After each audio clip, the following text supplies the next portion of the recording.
Hey, it's me, the mouth of the sound, Jimmy Hart. Hey, check out my new tag team, baby, Monty and the Pharaoh. Hey, Jimmy, don't forget to tell them about Long Island's #1 pro wrestling broadcast. Well, you know what, I would, but you already did it.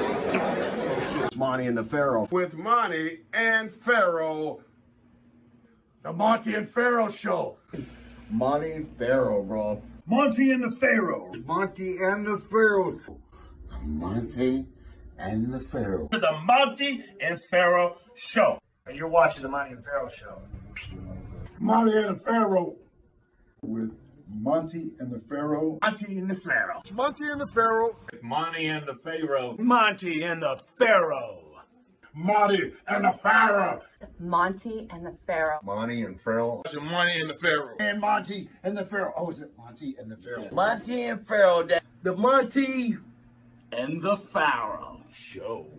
Monty and the Pharaoh. To the Monty and the Pharaoh Show. And it's Monty and the Pharaoh, baby. Watching Monty and the Pharaoh. With Monty and the Pharaoh. Monty and the Pharaoh. Oh, what a run. Monty and the Pharaoh. Monty and the Pharaoh. Hey, cut music. When you want the best in professional wrestling, Long Island, there's only one place you're going to get it, right here. Monty and the Pharaoh. Now, that's not just the coolest, and that's not just the best. That, my friends, is just incredible. Monty and the Pharaoh. You've got the future Hall of Famer, that rocker, Marty Jannetty, MJ in the house, and I'm sitting here with two more future Hall of Famers, Monty and the Pharaoh. We're doing that stuff and we gonna rock it. Monty and the Pharaoh. Monty and the Pharaoh. Duh. Shot a video, and I did a little of, I can't smile without you. Can't smile without you. You're going to make me cry. Yeah. Stop. No, well, you see, I also rap it. Like I can't laugh and I can't sing. I'm finding don't it do like that. freaking hard to do anything. That'll make me cry, All too. right.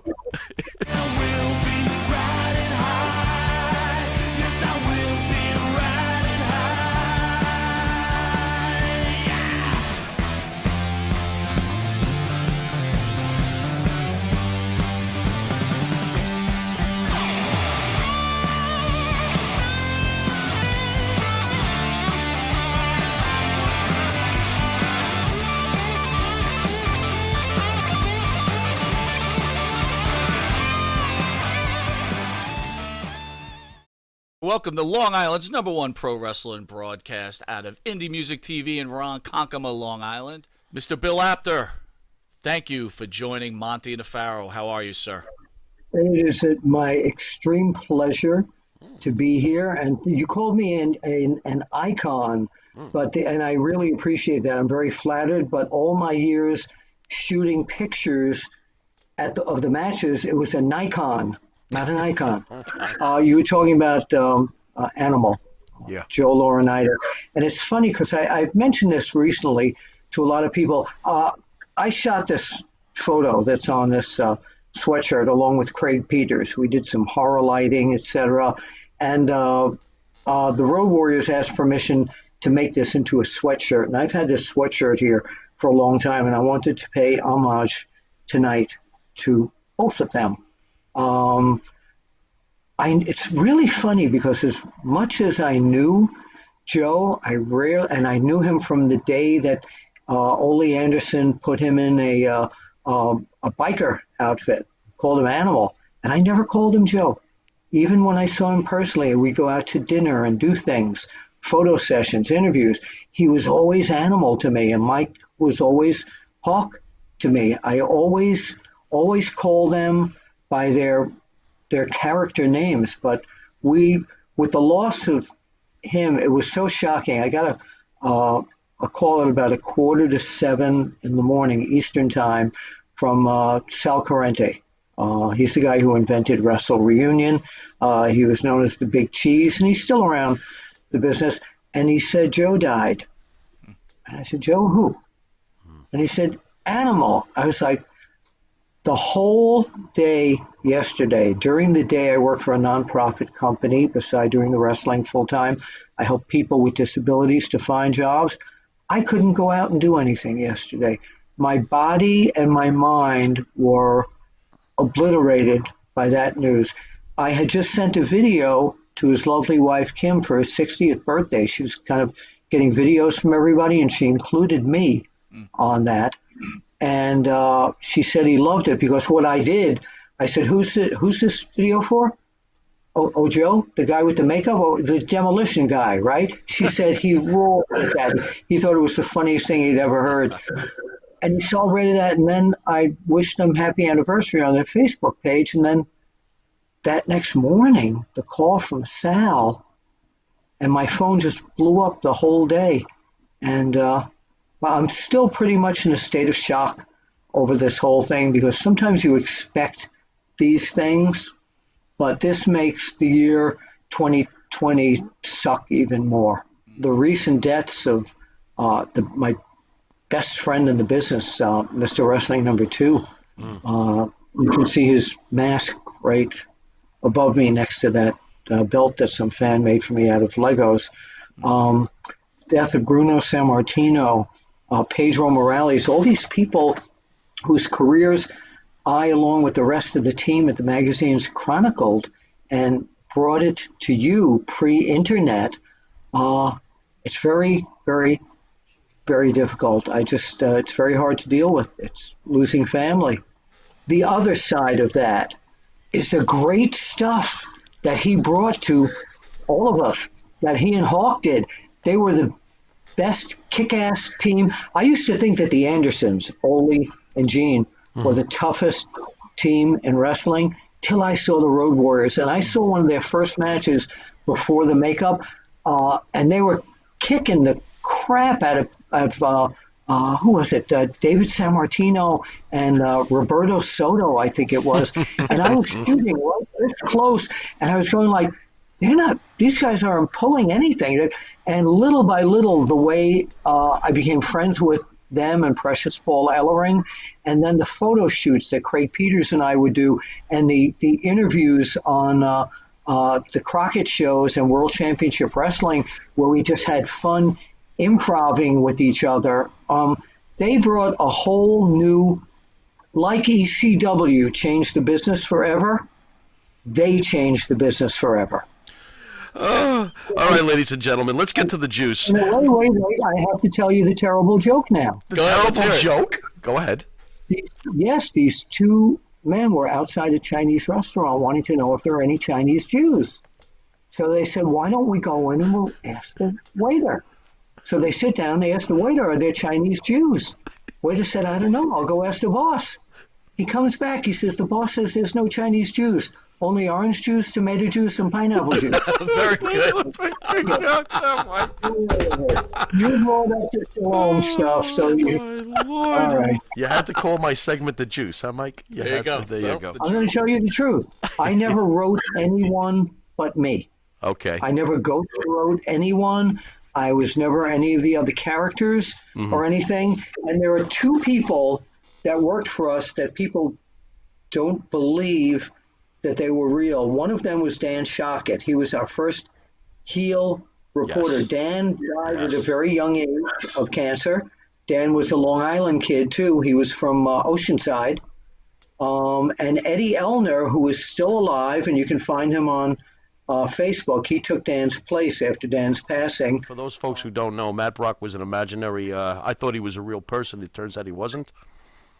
How do you know he was imaginary? That's the wild rumor I heard, that he wasn't a real person. Well, it might be a rumor. I mean, unless you can... Got me. Unless you can... He's got me.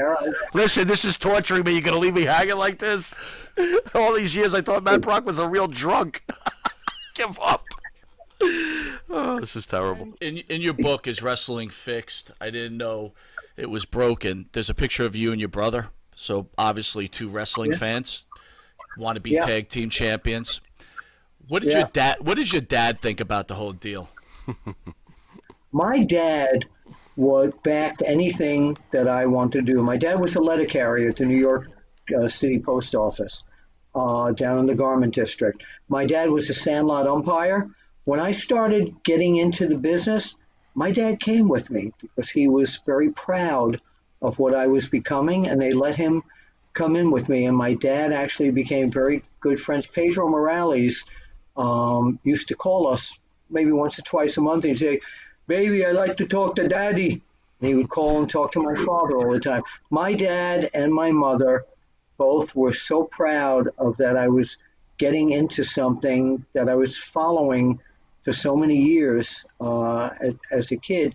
No, it was, yeah, my dad loved it. My dad, when my parents moved down to Florida to retire in West Palm Beach, I set my dad up with the Florida promotion through Eddie Graham to make sure my father sat at the timekeeper's table in West Palm Beach every Monday.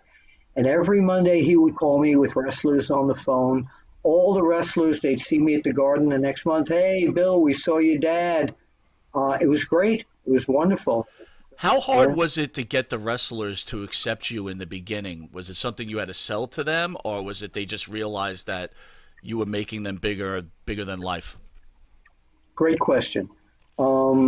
It was difficult at the very beginning because there were a lot of stories that Mr. Weston fabricated. For example, like a life story of Bruno Sammartino. And when I first met Bruno said to me, "This story you had there about my sister like killing a Nazi when she was," and he was very upset. And then Gorilla Monsoon, who was a main person backstage, told me that he allowed one of Mr. Weston's photographers to come into his house and take pictures. And there was a lead shot in the story of Monsoon with a gun saying he wanted to shoot Bruno Sammartino. Well, the Sammartinos and the Monsoon family were very close friends, and Monsoon was furious. So Vince McMahon Sr. found out that I was coming in to do some stuff, not for the magazines. When I first started, I was doing a radio show in New York, WHBI 105.9 FM, and I bought time, and I did interviews. But when I started with the magazine, they found out I was working for Stanley Weston. Vince Sr. told me he and Stanley had some issues, but if I can prove myself and do what's right, he would let me into the show. So I did the very first magazine shoot interview with Bruno Sammartino, and at that point, Bruno endorsed me. And then the people that Mr. Weston was friends with, like Sam Muchnick, Al Costello from the original Fabulous Kangaroos, they started inviting me down to shows, and they never told me there were going to be title changes at that point.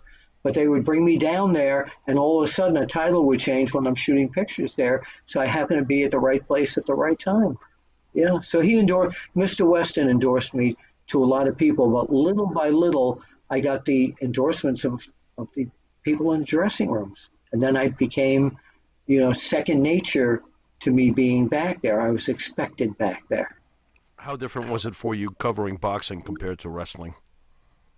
Totally different, because with wrestling, what a great question. With wrestling, you can shoot various matches of people and almost anticipate after years of shooting it what's going to happen. With boxing, you only have one chance of it. I shot many Muhammad Ali fights. Anyway, your speed, I like your style, but your pay's so cheap, I won't be back for a while. But anyway, you got great speed, you got endurance. If you sign to fight me, increase your insurance. But shooting fights, you had one chance to get that one picture. And back in the days of shooting film, not digitally, sometimes I'd shoot, if a fight was 15 rounds, I'd do 2 rolls of film, changing film in the middle of a 3-minute round and just getting a million pictures, and sometimes maybe 5 of them would be used. Do you think the internet... Go ahead. Wait, hold on a sec. Holding. Matt, I'll be up in about 45 minutes. Matt Brock's call. I'll be up in about... I'm on this show right now. Matt Brock? Yeah. Okay. He's calling in? All right. Yeah. Okay. I'm busy. He's okay. real. I'm sorry. He's Your real. question? So he is real. Is he drinking? Oh, never mind. You've obviously worked with the greatest promoters ever, Vince McMahon, Vern Gagne, Crockett, et cetera, et cetera. Could you compare a few of them for us? Like the difference between a Vince or a Vern?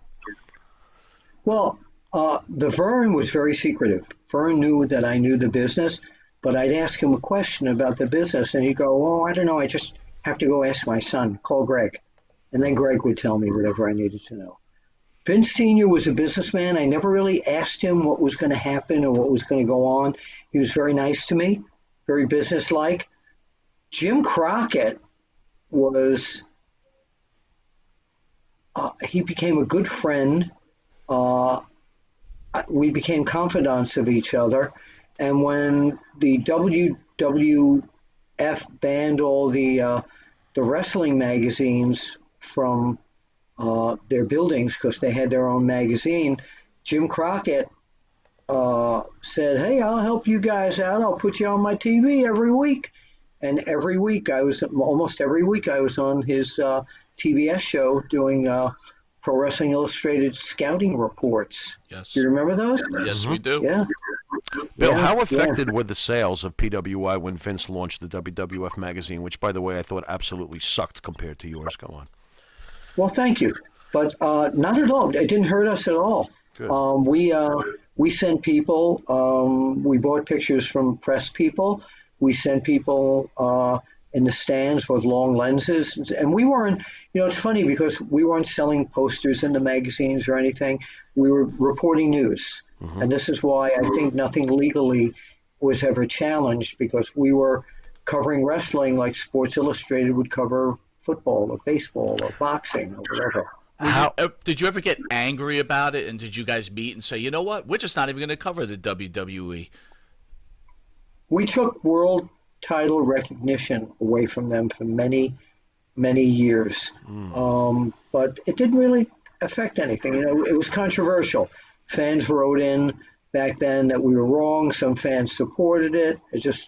We made it more like a regional promotion, and we made like the NWA was a worldwide promotion. I did the rankings for each of those magazines because every week I was on the phone regularly with every wrestling office finding out what they were doing. I remember there was a 3-month lag time from the time we put the magazine to bed to the time it hit the street. Correct. A lot of things changed.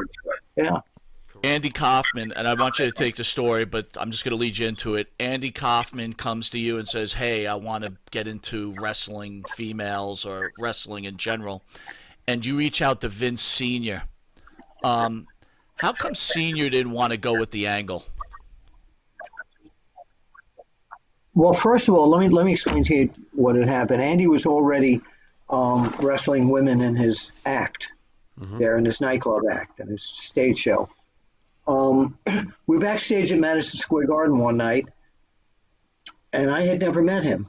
And he came over to me and he said, "Oh, you're Bill Apter. I read your magazine." And we got to be friends. And then he told me that he spoke to Vince McMahon, and Vince didn't want any showbiz people. He wanted to keep his wrestling away from showbiz people, just wrestling to be pro wrestling. Even though Vince Jr. at one point had Andy down at ringside to do some promotional work. So he said to me, "What are you doing after the matches?" And I said, "I'm going back to my apartment in Queens." He said, "Well, how do you get there?" Now, keep in mind, he was one of the stars of Taxi, one of the most top-rated comedy shows of all time. He was major star of Taxi at Alaska. He said, "How do you get home?" I said, "I take the E-train." He said, "Can I go with you?" I said, "Sure." So here I am with Andy Kaufman on the train, and go up to my apartment in Briarwood, Queens. I was living with a wonderful girl wrestler by the name of Susan Sexton, the Australian champion. And we walk in, and every other word out of her mouth was the F-bomb. She says, "Hey, mate. Oh, F and Andy Kaufman, how you doing?" So we sat for hours. We sat for hours talking about how he wanted to be Buddy Rogers or Fred Blassie. And after about an hour and a half, Suzanne just said, "I can't listen to this crap anymore." And she went in the bedroom, put on her headphones, the Ramones, Gabba Gabba, hey, and it was just gone for the night. So I said to Andy, I said, I have a friend in Memphis, Tennessee, Jerry Lawley. He says, "Oh, yeah, I've seen him in the magazine." I said, "They're way ahead of the curve here. They have characters like Frankenstein, the Wolfman. You're Elvis imitate. You go over great there. Why don't we call him?" He says, "Well, it's 1 o'clock in the morning." I said, "We're wrestling people. We call all night." So I called Jerry Lawler, and he says, "You got Andy Kaufman, the guy from Taxi, in your roach-infested apartment in Briarwood." I said, "Yeah." And I put him on the phone, and as the cliche goes, the rest is history, and that's what put the key in the ignition.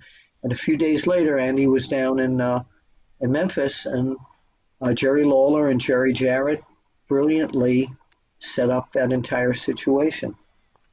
If Senior had gone for the idea, how do you think it would have worked out? And was there an argument between Junior and Senior? Because I could see Junior wanting this right away. I don't know, but I do know that Junior did tell.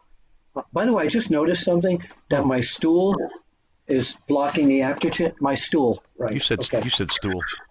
I did. I said Which stool stool? was blocking the Apter. Was it this butthead here? It's my stool.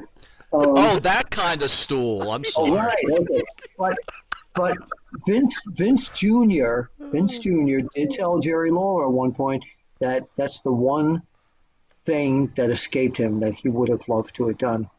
And back when they opened the Performance Center, I was talking with Triple H and Stephanie, who are two of the nicest and most gracious people I have ever met in my whole life, in or outside of the business. And neither of them, somehow, we were just talking about wrestling stories, and neither of them knew that they were like, you're the one? Yeah. There are a lot of people who don't know that. That's why before I go on any show, and I did this with your show too, I said, you got to read my book, because 8 out of 9 of the podcasts and shows that I did when my book first came, and I mentioned, they were like, really? You guys knew it. So does WrestleMania even happen without the Kaufman-Lawler thing? Because to me, the Kaufman-Lawler thing could very well be the beginning of the E in entertainment. Yes, sports. First of all, thank you for saying Kaufman, because everybody I meet outside of New York goes, oh, you're the guy that set up Andy Kaufman, huh? New Yorker. Say it like a New Yorker. That was the first shot of sports entertainment. At what point in your career were you smartened up to the business between kayfabe and the work? It's very hard to say, because when I was a fan, it was all real, as far as I was concerned. I think when I was in the hallways and just heard the guys kind of talking about their matches and stuff, nobody ever took me aside to smarten me up, except one guy in Boston, and he tragically died in a plane crash. Bobby Shane. I was at the Boston Garden, and he and I went to dinner afterwards at an Italian restaurant called Palcari's, and we were talking about something, and he said, well, yeah, you're only as good as your opponent. It takes two to tango. You can't do well in that ring unless you have someone to do it with. And little by little, I never asked anybody. Little by little, I just kind of picked it up myself. But I never I never brought that up or anything backstage. I always played backstage like what was going on was sports. When I have hundreds of interviews back from the 70s, still on cassette, and a lot of them digital, which I run periodically on OneWrestlingVideo.com, and all the interviews are done in character because I covered pro wrestling like it was a sport. So I didn't look at it like it was a work, so to say. So I kind of knew it, but I didn't ask anybody about it. And sometimes wrestlers would just kind of tell me what was going to happen. Most guys wanted to be in the magazines. Most guys appreciated that I would approach them to be in the magazines. Sometimes because of their schedules, guys would not show up and not call. And then a week later, oh, crap, I was on the road. It was part of the business. But no, nobody really ever stood me up for long periods of time. How about your relationship with Devon Ericks? Can you fill us in a little bit about the great Von Ericks? Oh, man, I became a member of the Von Ericks from what they, David was one of my best friends. Kerry came to my house several times. I still talk to Kevin once or twice a year. He's living in Hawaii. There's a chapter in the book where Fritz wanted to practically kill me. Dan Shockett had written a column. He was our bad guy reporter. He had written a column likening Kevin, David, and Kerry to the Three Stooges. And David had died when that magazine came out. So there was no explain. So Gary Hart, who was one of the bookers there, called me and he says, "My man, Fritz does not want you anywhere. You're out of the family." And I went anyway because I needed to talk to him. It turns out that his wife calmed him down. Doris Atkinson calmed him down, and I made peace with him. But I was very close with all of the Von Ericks. Kevin's sons call me Uncle Bill. David was actually the first death that I really encountered in the wrestling business of a young person who had so much promise. And Kerry, I was so close to Kerry. I mean, I'd talk with him once or twice a week on the phone. He was a wrestling fan as well. And yeah, I have somewhere in my archives, I have a video of him sitting on the couch in my old apartment at the Cameo Townhouses in Massapequa Park. My kids weren't home, and he told them, he said, "This is Uncle Kerry, and, don't take drugs, and don't do this and do that, and go to school and get good marks." And I still have that somewhere here. Let me ask you, if you look back on your life now, Bill, do you find yourself totally blessed, or would you maybe have done something different? No, I never would have done anything differently.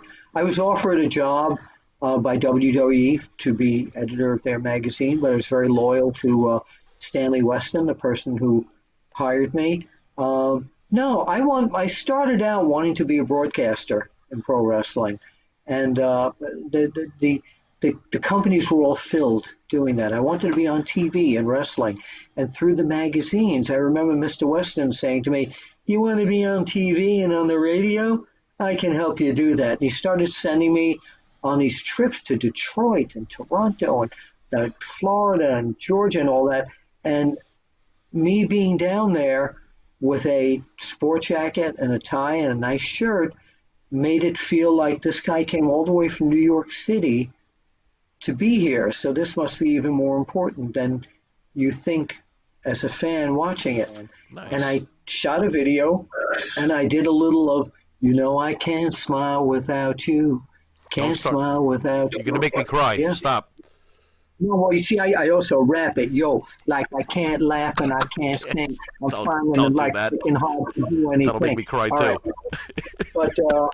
But we'll see you eventually at the matches.